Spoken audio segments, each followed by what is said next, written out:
Yes, sir, I was continuing my list of concerns. With educational institutions closed, exams postponed, television networks suspended, communications out, landlines blocked, internet down, and most important, with flagrant disregard for both the letter and the spirit of our Constitution. The claim that Jammu and Kashmir is an integral part of India is also our claim, sir.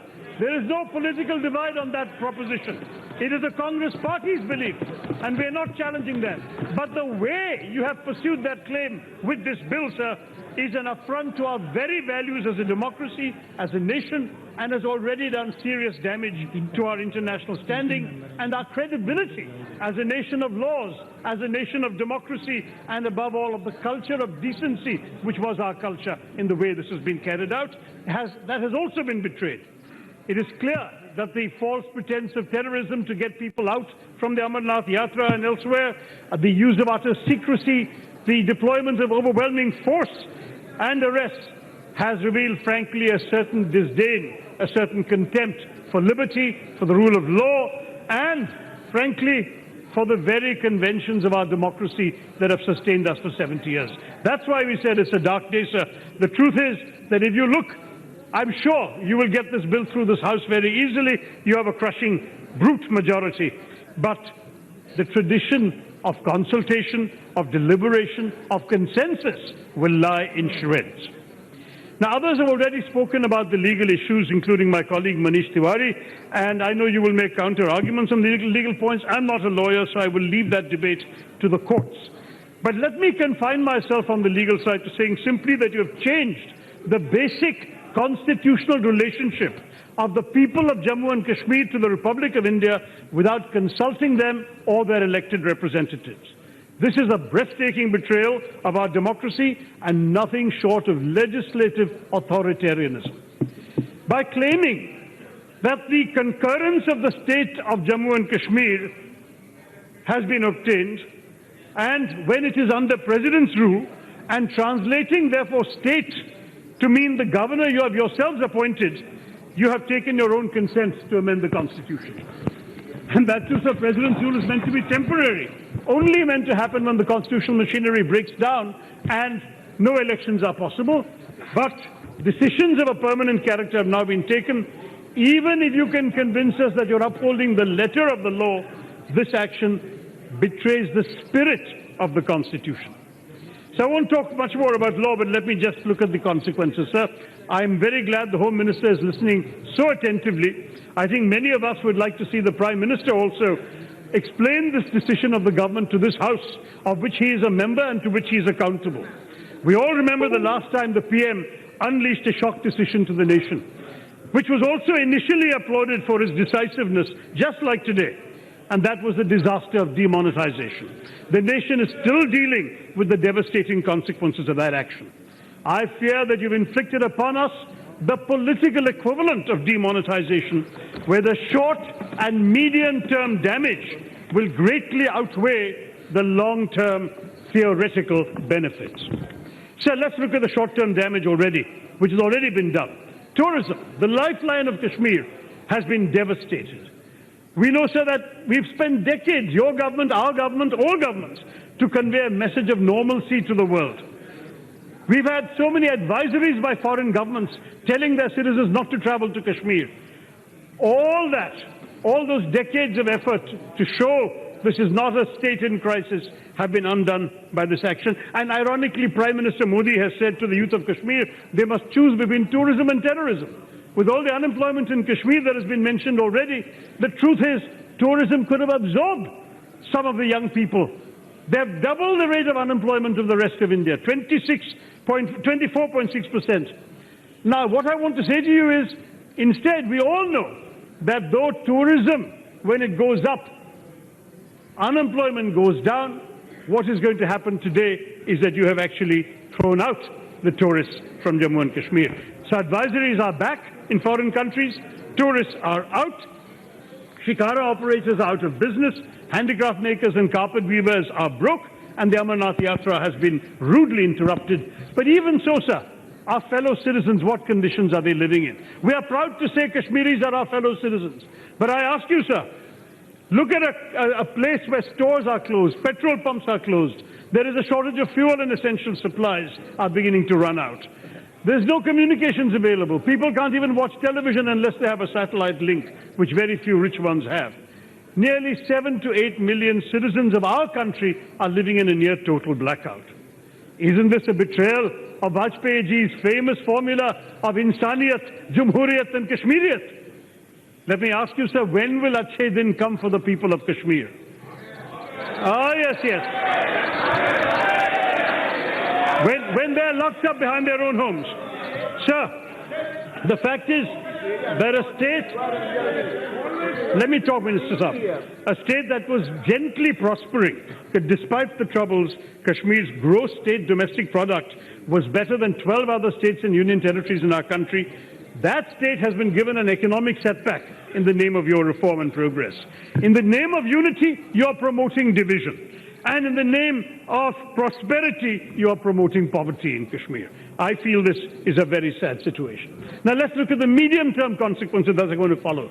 Obviously, security, sir. The Home Minister has to be concerned about this, because by locking up the democratic parties and their leaders, you're opening up a space for undemocratic forces. You claim that we were winning the battle against terrorism, and perhaps we were, but now we're giving a fresh lease of life to the terrorists.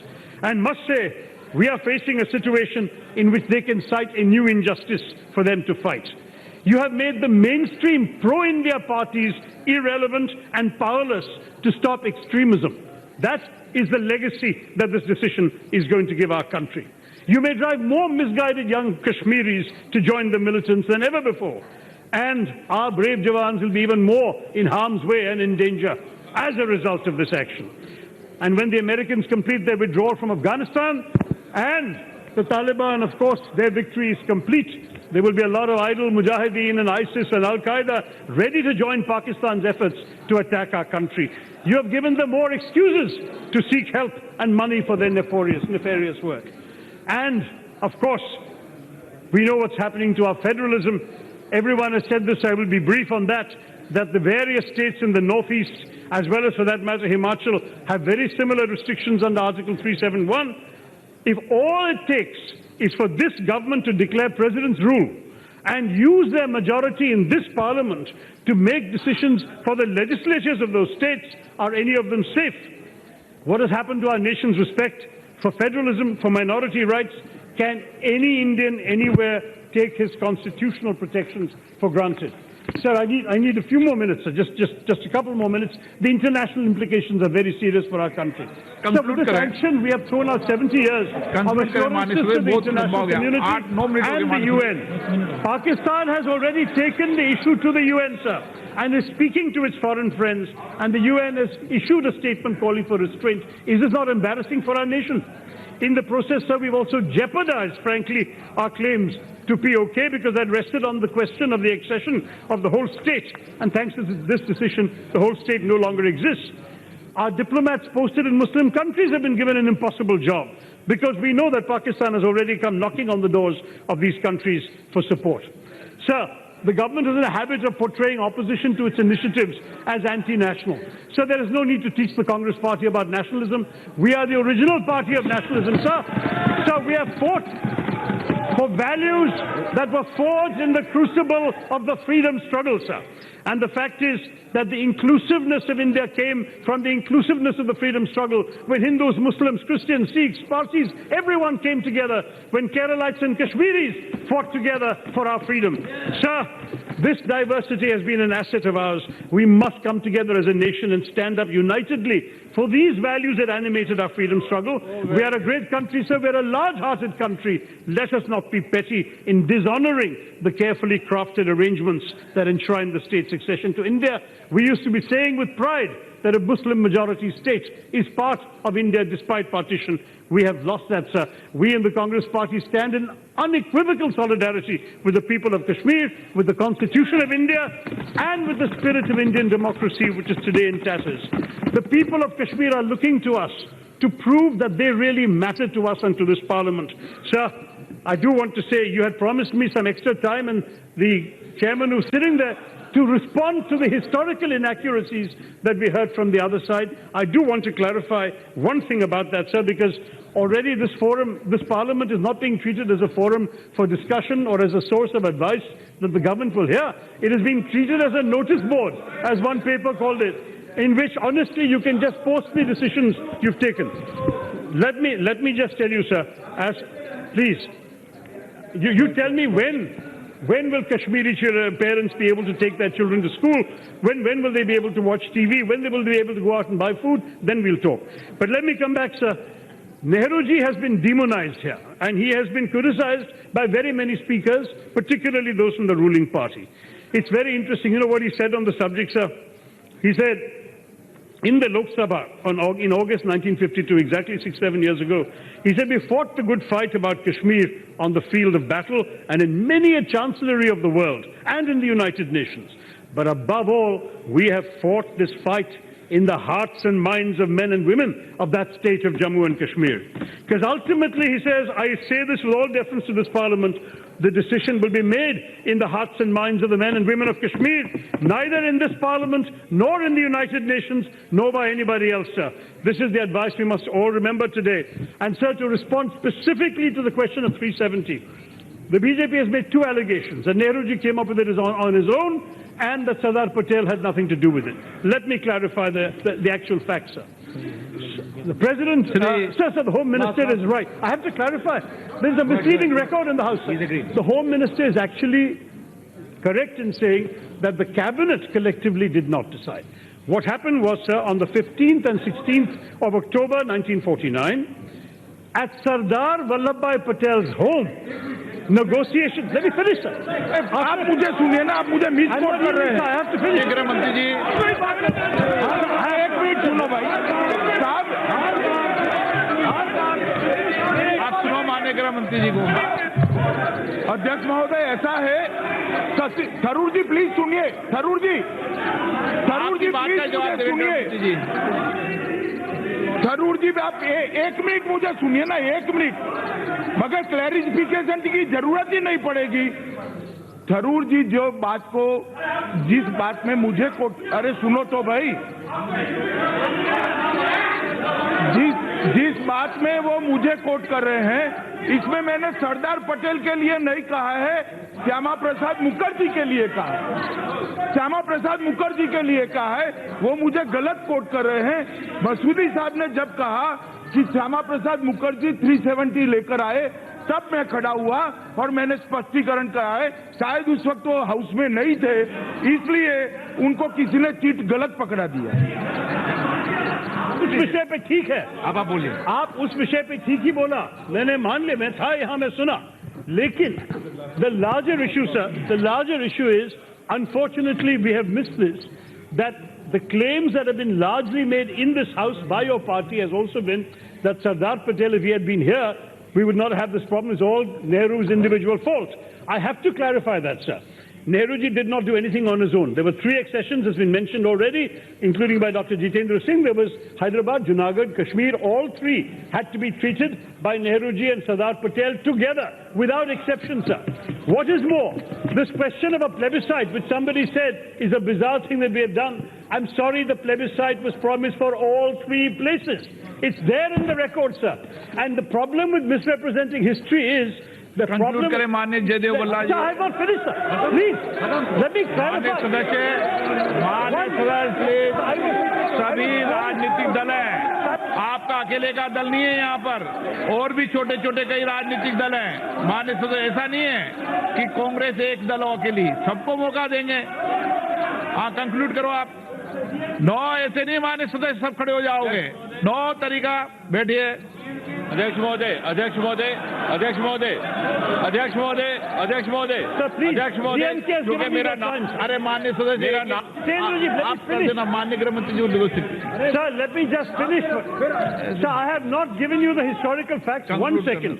All I want to say is this. On the 15th and 16th of October 1949, meetings took place with Sardar Vallabhbhai Patel, Jawaharlal Nehru and Sheikh Abdullah in the house of Sardar Patel.